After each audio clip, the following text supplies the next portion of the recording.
Ya, Assalamualaikum warahmatullahi wabarakatuh. Waalaikumsalam warahmatullahi wabarakatuh. Ya, sebelumnya terima kasih kepada teman-teman yang sudah mau berpartisipasi dalam konseling kelompok kali ini. Selamat sore. Bagaimana nih kabar kalian semua? Alhamdulillah, luar biasa. Allahu Akbar. Ya, sebelum kita mulai konseling kelompok pada hari ini, sebelumnya kita perkenalan dulu ya. Perkenalkan, saya Nurma Lelita Sari. Di sini saya sebagai pemimpin kelompok yang akan memimpin konseling kelompok pada hari ini. Lalu selanjutnya, Saya Hani dan sebelah kanan saya Putri. Perkenalkan, saya Putri dan sebelah kanan saya Lela. Kenalkan, saya Lala dan sebelah kanan saya Alia. Kenalkan, saya Alia dan sebelah kanan saya Arina. perkenalkan saya Rina, depan saya Basi. Ya, sebelum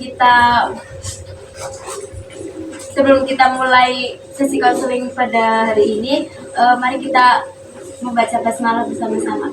Bismillahirrahmanirrahim.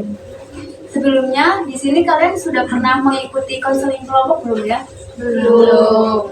Jadi konseling kelompok di sini merupakan bantuan yang diberikan oleh konselor atau guru BK untuk membantu menyelesaikan suatu masalah dari masing-masing individu. Nanti kalian bisa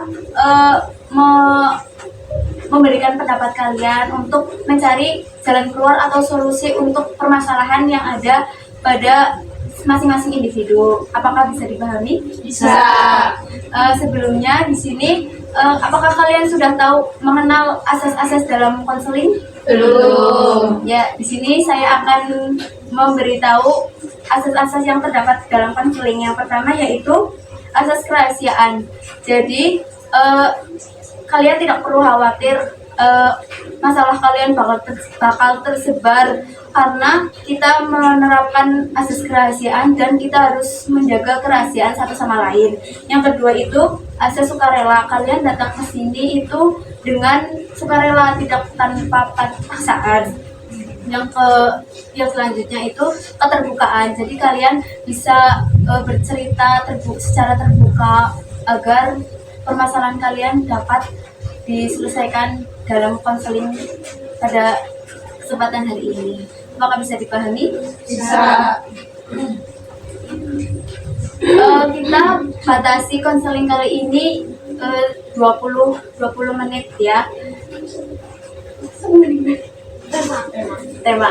Ya, tema kali ini yaitu stres pada mahasiswa. Apakah kalian di sini merasakan stres? Ya, sangat stres. Betul sekali. Kalian tahu nggak sih apa itu stres? Ya. Nggak tahu. Coba Mbak Hani bisa dijelaskan stres menurut Mbak Hani itu apa? Gak bisa menjelaskan kan? Terus Mbak Putri, menurut Mbak Putri sendiri? Merasa mungkin kayak udah capek banget ya, jadi kayak pikirannya itu udah pusing banget gitu lah. Menurut Mbak Alia? Mungkin stres kayak pikiran kita udah mentok, kayak capek sama keadaannya. Ya, udah tidak punya energi lagi lah. Menurut Mbak Lela sendiri? Menurut saya stres itu ketika pikiran dan tubuh saya merasa lelah, banyak pikiran, terus juga banyak tekanan. Menurut Mbak Ari? Iya, sama kayak teman-teman yang lain. Stres itu capek, pusing, nggak tahu solusi jalan keluarnya. Ya, jadi di sini stres dapat disimpulkan yaitu keadaan di mana ketidaksesuaian tuntutan fisik dan psikis dari sebuah situasi dengan sumber daya biologis, psikologi yang dimiliki, kayak yang sudah kalian tadi sebutkan, kayak sudah capek, lelah dengan keadaan tuntutan secara fisik maupun psikologis, seperti itu ya. Yang selanjutnya itu apa sih ciri-ciri orang yang mengalami stres itu sendiri? Apakah kalian sudah mengetahui itu? Menurut Mbak Hani? Lemah. Terus? Lanjut. Menurut Mbak Putri? Mungkin kayak kan udah capek banget ya. Kayak kadang nggak connect ngomong apa, dia ngomong apa, terusnya nggak connect. menurut Mbak Lena? Saya seperti itu ya, yang saya rasain sih ya Mbak. Yang saya rasain, saya itu kalau stres ya saya itu jadi lebih gampang emosi, terus juga gampang gelisah, cemas, terus jadi ini Mbak, sering sedih, murung juga. Menurut Mbak Alin? Kurang lebih sama sih kayak apa ya, sedih, bingung, terus lebih sukanya menyendiri gitu loh, kayak overthinking mikirin harus ngapain. Mbak Alin sendiri? Sama kayak kurang bisa mengontrol emosi, sukanya marah-marah, gak mau ke apa, kalau ada orang tanya tuh bawaannya pengen marah terus padahal mereka nggak salah, cuma karena kitanya capek, stres. Ya, jadi di sini tuh banyak ya ciri-ciri orang yang stres, kayak gelisah, mudah gelisah, terus bingung harus ngapain, terus nggak mau ketemu sama orang di sekitarnya, terus emosi tidak stabil seperti itu. Nih, mudah gelisah, merasa frustasi, sering ingin murung, terus mudah tersinggung juga kalau misal lagi stres tuh kayak ada yang ngomong apa kita mudah tersinggung, mudah marah, terus merasa dirinya tidak baik dan tidak berharga. Mungkin kayak lebih overthinking ya. Terus selalu merasa tertekan, banyak banget kayak kenapa sih kalau misal lagi lagi stres tuh ada aja masalah yang datang, nggak cuma satu masalah tapi banyak banget yang masalah yang datang. Terus tidak dapat berpikir dengan tenang, kayak gelisah, kayak nggak bisa berpikir secara dingin gitu ya, hatinya tuh kayak panas terus, nggak bisa berpikir untuk lebih tenang, terus berenergi atau tidak berenergi atau bergairah, jadi lebih senengnya murung di kamar terus kayak gitu ya, tidak ingin berinteraksi dengan orang lain, terus tidak bisa tidur dan mengalami insomnia. Itu kayak kita lebih sering overthinking pada malam hari. Kalian suka overthinking nggak kalau malam hari? Sering ya, kalau misal banyak tugas gitu ya pasti seringnya overthinking, terus mudah sakit karena stres tuh pasti nafsu makan juga kurang kan, nafsu makan kurang, pikirannya banyak, terus tidak ada energi yang masuk dalam diri kita. Terus yang selanjutnya, apa sih yang Anda lakukan ketika sedang mengalami stres? Healing untuk Mbak Putri? Ya healing. Terus saya juga suka makan ya, jadinya Suka makan. melampiaskan ya sama makan. Untuk Mbak Dana? Tapi kalau stres biasanya nangis sih Mbak. Itu semua sih. Untuk Mbak Alia? Tidur. Tidur, dengerin musik. Ya ketika kita lagi merasa stres itu biasanya banyak hal-hal yang dilakukan ya Kak, buat ngilangin stres kita, kayak misal tadi healing, kita jalan-jalan ke tempat yang bisa menenangin diri kita agar terbebas dari masalah-masalah. Terus tadi makan, kita juga makan tuh merupakan hal yang positif gitu ya. Stres tuh makan biar kita ada energi lagi, nanti bisa berpikir untuk mencari jalan keluarnya gimana. Terus tadi nangis. Kalau nangis itu biasanya kayak pas lagi overthinking, terus nggak apa-apa nangis. Kalau misal malam-malam kayak gitu ya kan biasanya overthinking, nangis nggak apa-apa, dipuasin. Terus tapi besoknya kita harus bangkit lagi biar nggak stres lagi gitu kan. Terus bisa juga bercerita kepada teman dekat, keluarga gitu, ke pasangan mungkin, biar stresnya itu gak pendam sendiri. Kita bisa berbagi cerita, kan banyak ya akhir-akhir ini berita yang bunuh diri, mahasiswa yang bunuh diri karena stres tugas, karena dia tuh mungkin karena itu ya tidak ada dukungan support system, terus juga tidak ada teman-teman dekatnya untuk sharing kayak gitu. Terus tidur juga bisa biar kita berenergi lagi untuk melakukan aktivitas yang dijalani selanjutnya. Terus yang melakukan kegiatan sesuai dengan minat dan bakat. Mungkin kalian mempunyai hobi atau apa yang berpositif. Mungkin Mbak Hani, contoh hobi yang Mbak Hani sukai itu apa? Nah, olahraga itu bisa menjadi salah satu eh, untuk apa sih untuk mengurangi stres kayak melakukan Kegiatan itu sendiri. nah iya itu bisa.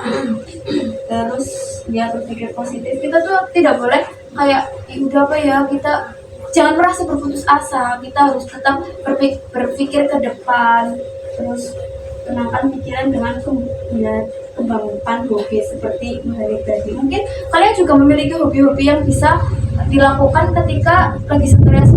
Mbak Putri sendiri mempunyai hobi yang mungkin berbeda dengan Mbak Hani? Kalau saya sendiri itu suka masak ya. Masak. Saat masakan kira-kira tuh ketuang ke dalam gitu kan. Jadi yang lagi dipikirin buat stres itu hilang dulu gitu. Masak terus nanti dimakan sendiri kan Ya. jadi stres gitu ya. Kalau Mbak Lela sendiri mungkin memiliki hobi untuk melampiaskan rasa apa tadi stresnya. Saya ini sih mbak, saya kan suka nonton film. Jadi kalau misalnya saya stres, saya biasanya nonton film yang saya sukai gitu. Itu lumayan sih menurut saya mengobati rasa stres. Untuk Mbak Alia, Apa ya? Olahraga juga sama kadang dengerin musik. Nyanyi. oh ya bisa mencairkan Oke. suasana hati biar lebih bahagia gitu Iya. ya Mbak. Terus untuk Mbak Arin, Sama sih, dengan musik ikut nyanyi untuk melakukan emosi kan ya. Betul. Karaokean. oh ya kalian ini berarti melakukan hobi itu yang positif ya, kayak misal tadi berolahraga, memasak, terus Nonton film, terus berolahraga, mendengarkan musik, nyanyi. Daripada kalau misal stres tuh biasanya kan ada yang berbuat negatif kayak misal nyilet-nyilet tangan gitu kan, itu salah satu perbuatan yang negatif. Lebih baik kita melampiaskan emosi kita, stres kita tuh kepada hal-hal yang berbau positif.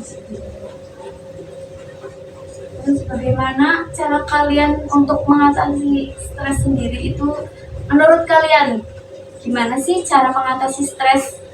Apa yang dilakukan kalian? Mbak Arin mungkin? Ya itu tadi melakukan hobi gitu. Terus ya tidur untuk mengistirahatkan pikiran.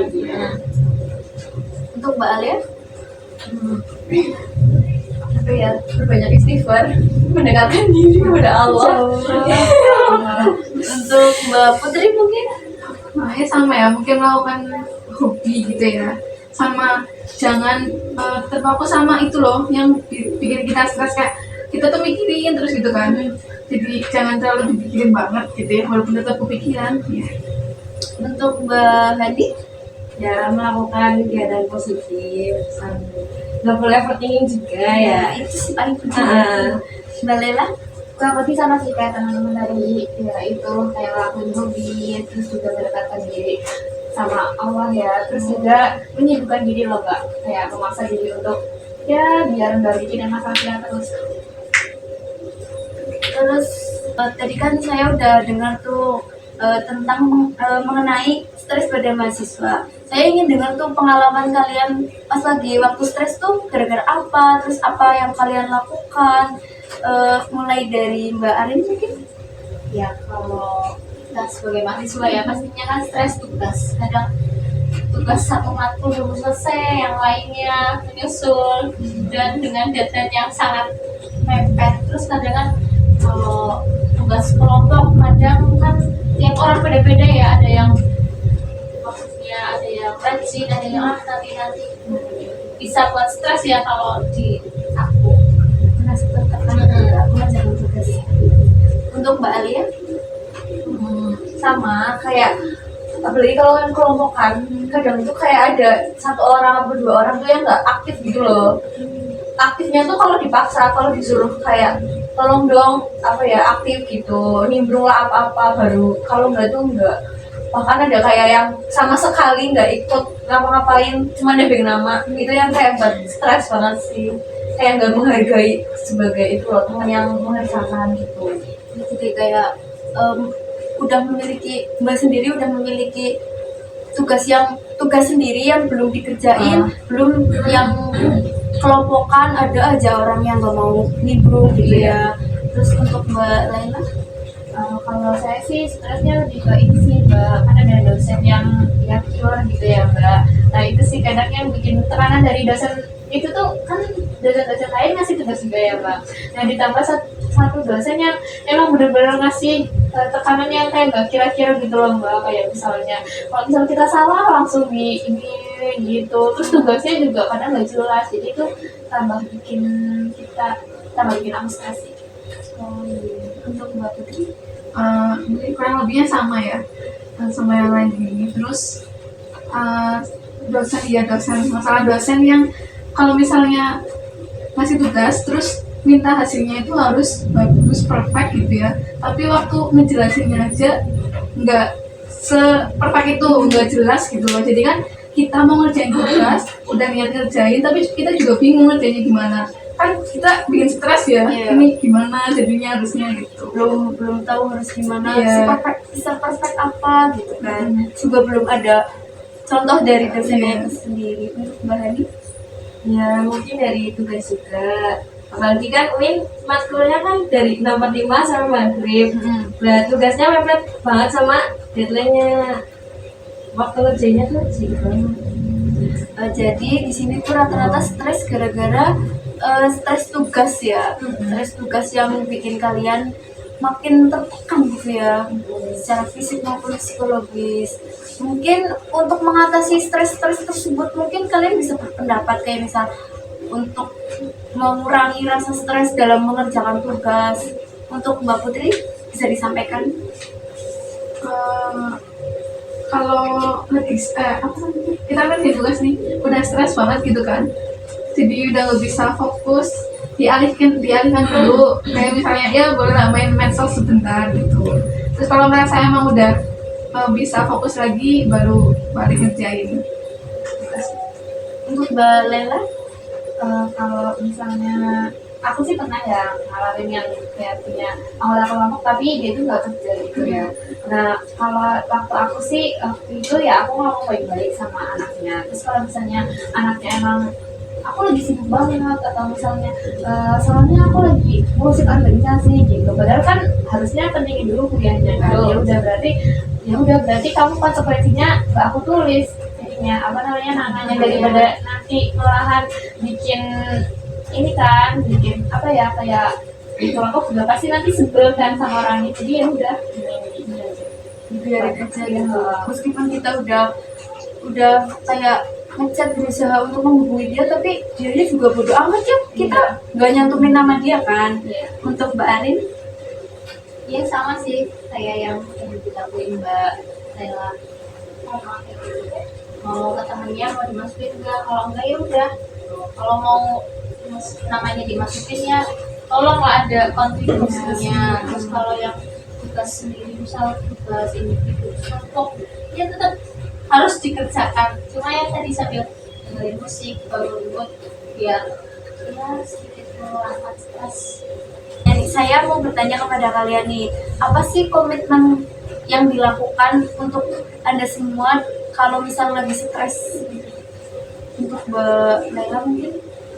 Kalau aku sih kedepannya ya mungkin aku bakalan lebih ini ya Mbak, lebih nggak mikirin apa yang aku rasain gitu loh. Misalnya kalau misalnya aku stres, aku nggak mau fokus terus-terusan sama stres yang aku rasain. Aku lebih pengen healing gitu. Terus self reward juga ya meskipun dulu ada pencapaian yang hebat-hebat banget. Untuk Mbak Hadi, Dia sama seperti Mbak Lela. Dia lebih sering healing sama self reward. untuk Mbak Alia, Apa ya? Lebih santai aja sih, kayak nggak usah terlalu dipikir beban gitu, kayak slow gitu, ngikutin arus aja, enjoy. Mbak Putri sendiri. Ya kurang lebihnya sama kayak teman-teman ya, jangan terlalu yang dipaksa banget gitu kan, itu kan nanti malah kayak Ngedown dia sendiri. ngedown, jadi kan malah tambah Tekanan sih ya. Jadi banyakin healingnya. Sambil jajan. Untuk Mbak Arin sendiri, apa sih yang bisa Mbak lakukan untuk mengatasi stres-stres tersebut? Mungkin untuk tadi kan stresnya karena tugas menumpuk gitu ya, dan deadline. Mungkin kalau tugas datang langsung dikerjakan mungkin ya. Kepengenannya kita kan gitu ya. Kalau misalnya mungkin ya diselingi dengan healing dulu mungkin. Ya, di sini berarti saya dapat mengambil kesimpulan dari kalian mengalami stres karena tugas dan karena teman yang tidak ada kontribusi dalam kelompokan, jadi tambah beban buat diri kita sendiri ya. Jadi mungkin bisa melakukan healing sejenak lah ya, biar otak kita tuh fresh, gak selalu memikirkan masalah tugas terus setiap hari. Terus bisa dengan beristirahat, tidur itu bisa untuk mengurangi apa ya, kita berpikiran tentang tugas-tugas terus untuk tadi apa lagi ya, healing, terus self reward ya, itu tuh penting banget buat kita loh, kayak terima kasih kepada diri sendiri gitu, udah bisa menjalani sejauh ini. Terus bisa, mungkin yang paling penting tuh ya, kalau misal lagi stres tuh kita harus terbuka sama orang, kayak bisa bercerita kepada seseorang yang kita percayai aja, kayak misal mungkin orang tua atau teman dekat, sahabat, atau mungkin pasangan gitu, agar semuanya tuh tidak terpendam sendiri, nggak stres sendiri. Kita mulai kayak kita ada gambaran, oh jadi aku harus kayak gini biar nggak apa tuh dilakuin sendiri, nggak stres sendiri seperti itu. Ya di sini tuh kita bisa mengatasi juga untuk menjaga kesehatan, terus kebersihan diri. Kayak kita meskipun lagi stres, kita juga jangan lupa untuk menjaga kesehatan kita, kayak makan yang teratur, terus berolahraga, tidur kayak gitu, biar nggak sakit. Kita tuh juga harus butuh istirahat untuk diri kita sendiri biar tidak sakit. Terus melakukan minat bakat, yaitu yang melakukan hobi kalian. Terus berpikir positif, jangan malah pada saat kalian stres kalian merasa putus asa, terus mikirnya kayak aku udah sampai di sini aja, aku gak ada tatapan untuk masa depan kayak gitu loh. Kalian harus berpikir ke depan untuk melakukan hal-hal yang positif. Terus menenangkan pikiran dan menenangkan pikiran kalian dulu, seperti misal hari ini saya nggak mau nugas dulu, udah dibiarin semuanya, nggak benar-benar nggak berpikiran tentang tugas kan. Aku ingin melakukan hal yang membuat aku tuh bahagia gitu loh, nggak terpacu pada tugas terus mengutarakan perasaan kepada orang terpercaya, bisa menceritakan bisa menceritakan perasaan kalian kepada orang-orang terdekat. Terus jangan lupa ibadah, kita harus kalau bisa lagi stres gitu, kita juga harus ingat kepada Allah. Kita berdoa supaya semuanya tuh dipermudah, terus kita dilancarkan segala urusan. Mungkin dari teman-teman ada yang belum paham mengenai stres, terus bisa ingin bertanya seperti itu, atau berpendapat aja, sharing kita di sini. Jawabannya gimana? Solusi terbaik buat tidak stres gimana? Solusi terbaik ya, kita harus stres dalam hal apa itu, Mbak? Ya itu ya tadi teman-teman, tugas. Kita bisa itu tadi kayak misal healing, kita sama sekali meluangkan waktu, misal sehari aja ya, kayak tugasnya numpuk banget tuh, kita tuh harus kayak, aku pengen hari ini nggak ngerjain tugas dulu, aku pengen melakukan hal yang aku sukai atau membuat diri kita tuh kayak bahagia, terus bisa meningkatkan mood lagi untuk mengerjakan tugas. Terus bisa mungkin sharing-sharing kepada teman, kayak misal kamu bisa tanya kayak, kamu tugas ini gimana kayak gitu, sharing-sharing tugas gitulah sama teman seperti itu. Apakah bisa Iya, aku kalau misalnya kita stres, sebenarnya bukan cuma tentang masalah stresnya aja, tapi gimana kita mengelola stres itu. Karena seberat apapun tekanan atau masalah yang kita hadapi, kalau misalnya diri kita yakin kita bisa mampu mengelolanya, kita bisa menghadapinya, pasti kita bisa kok. Terus kalau misalnya misal nih ya kita merasa kayak kok aku banyak masalah banget, sedangkan teman-teman tuh kayak kelihatannya enggak gitu ya. Padahal kan setiap orang pasti punya masalah ya, dan dia tergantung aja dia bisa nggak ngelolanya. Ada orang yang tetap kelihatan biasa aja meskipun dia lagi stres banget. Nah itu sebenarnya menurut aku itu karena dia bisa mengelola stres itu enggak. Terus itu juga kan kalau misalnya kita banyak masalah, jangan malah kok aku doang ya yang masalah gini, karena menurut aku apa ya, batu yang semakin banyak diukir, ruangan yang semakin banyak diisi itu jauh lebih baik daripada ruangan yang kosong, batu yang polos gitu. Asal kita bisa menatanya, bisa mendekorasinya dengan lebih baik supaya semua yang ada di kita, semua yang masalah atau tekanan yang masuk di diri kita itu tertata rapi dan kita bisa mengambil hal-hal yang positif gitu dari itu. Terima kasih Mbak. Mungkin ada yang ingin berpendapat lagi? Itu Mbak Hani sudah bisa dipahami. Sudah, terima kasih. Mungkin ada pertanyaan-pertanyaan yang lain? Kalau sudah paham semua mengenai diskusi kali ini, mungkin kita bisa akhiri konseling pada hari ini.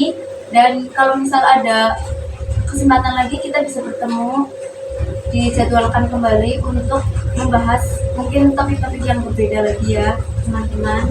Saya di sini sebagai pemimpin kelompok meminta maaf apabila ada kekurangan atau kesalahan kepada kalian. Mohon dimaafkan. Terima kasih kepada kalian yang sudah berkenan untuk hadir dalam konseling kelompok pada sore hari ini. Sekian dari saya. Wassalamualaikum warahmatullahi wabarakatuh. Waalaikumsalam warahmatullahi wabarakatuh.